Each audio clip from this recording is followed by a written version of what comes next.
Há pouco mais de 10 anos, exatamente no dia 27 de janeiro de 2013, a cidade de Santa Maria, na região central do Rio Grande do Sul, seria acordada por milhares de ligações, mensagens, e esse era só o início de uma noite que terminaria com um total de 242 vítimas, após o incêndio que ocorreu na Boate Kiss.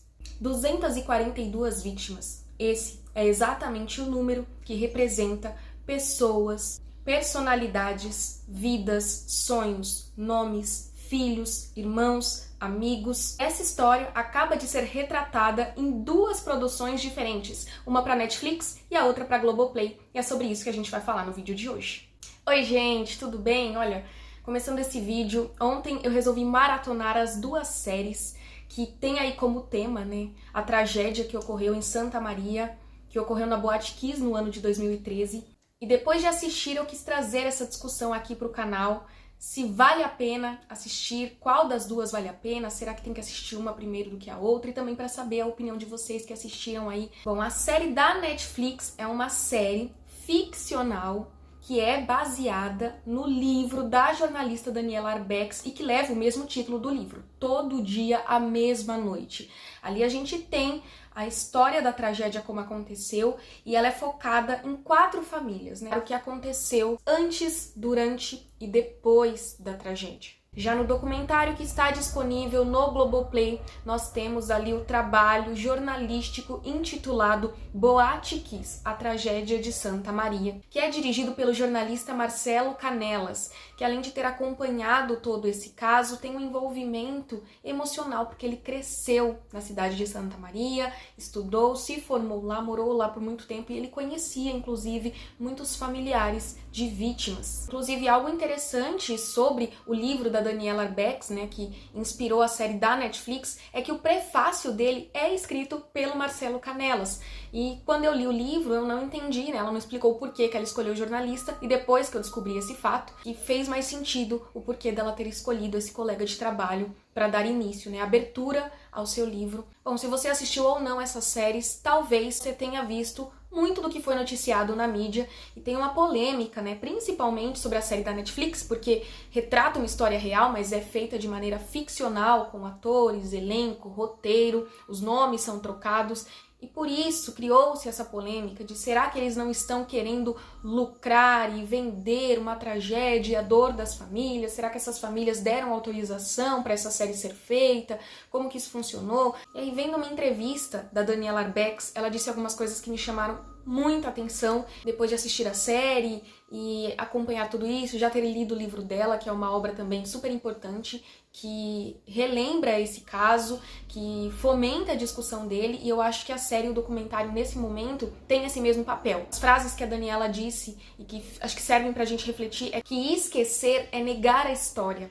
E ela traz um questionamento interessante também. Ela pergunta, né, nessa entrevista, a quem interessa o silenciamento desse caso?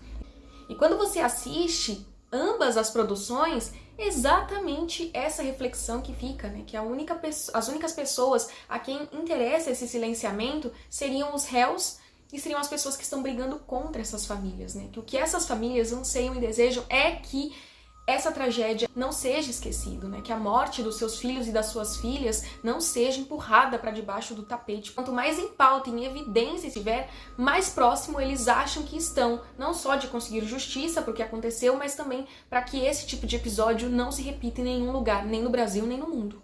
Outra coisa muito interessante que a Daniela Arbex disse, e que eu acho que é válido a gente trazer para reflexão também, é que a dor do outro dói mais quando ela é ignorada. E essa mulher, essa jornalista, ela conta que ela conviveu por 2 anos com as vítimas, as famílias das vítimas, né, e os sobreviventes, e ela percebeu isso, que quando a dor de alguém é ignorada, é silenciada, isso dói muito mais do que quando ela é exposta, quando ela é vista. Então, acho que tudo isso já justifica o porquê essas produções são importantes e o quanto é muito, muito válido que elas estejam aí disponíveis não só para pessoas no Brasil, mas ao redor de todo mundo. Além de tudo isso, essas produções elas geram uma reflexão da sociedade, né? Aumentam a fiscalização. Vocês sabiam que após esse acidente na Boate Kiss foi criada uma lei chamada Lei Kiss, onde estipulava com mais clareza e rigidez as normas para funcionamento de casas noturnas e boates como aquela, para que esse acidente não acontecesse? E na época em que essa lei foi criada, e pouco tempo depois, após o acidente, né, que chocou o Brasil, muitos locais onde aconteciam esse tipo de eventos começaram ali a prestar atenção se estavam dentro da lei, a fazer alterações, ficaram mais rígidos, começaram a controlar ao pé da letra, né, a quantidade máxima de pessoas na lotação desses espaços para que acidentes assim não viessem a acontecer. Só que conforme o tempo vai passando, isso vai esfriando, as pessoas vão relaxando, a chance de incidentes assim acontecerem se torna muito maior. Agora, dando a minha opinião pessoal sobre o que eu achei das produções, será que vale a pena? Eu acho que vale.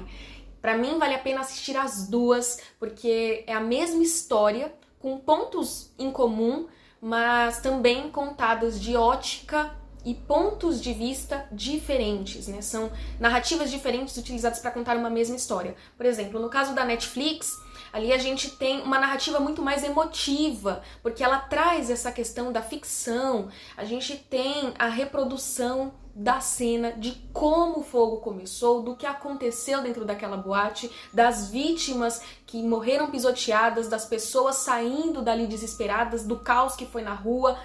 Como foram esses pais tendo que ir até a frente da boate, tendo que ir até os hospitais, até aquela fatídica cena dos pais precisando reconhecer os corpos dos filhos deitados em um ginásio de esportes. E tudo isso é retratado visualmente na série, o que deixa ela muito mais emotiva e nos aproxima muito mais, nos ajuda a ter muito mais empatia, porque nos coloca naquela cena, joga a luz sobre algo que aconteceu naquele dia e a gente não viu. Também traz um foco muito grande na luta dos pais para que a justiça fosse feita, o processo que alguns deles sofreram.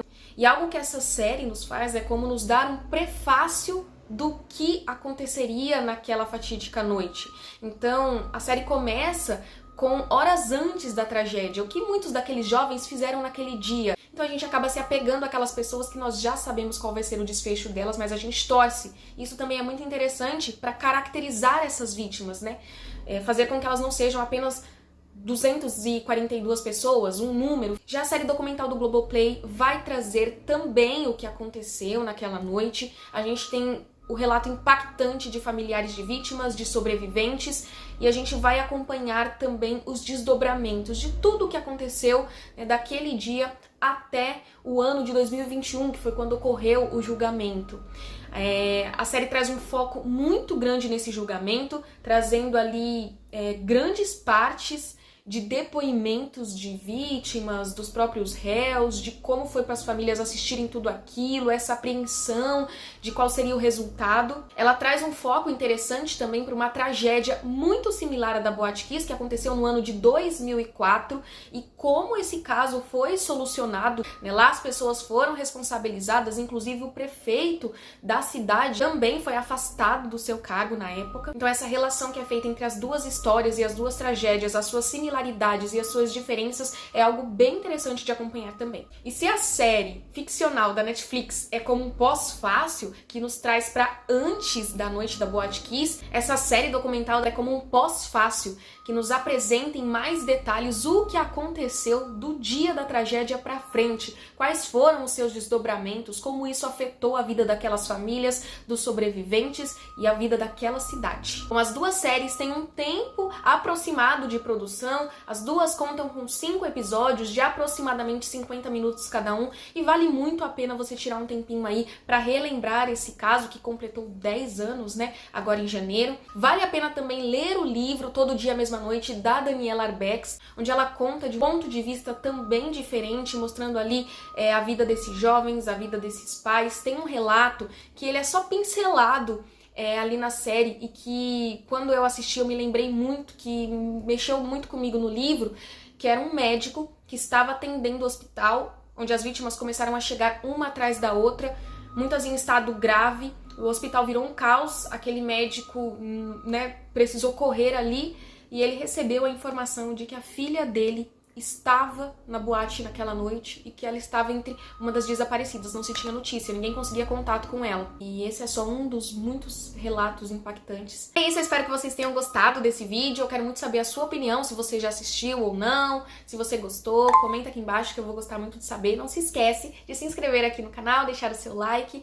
e a gente se vê no próximo vídeo. Obrigada por ter assistido, até mais!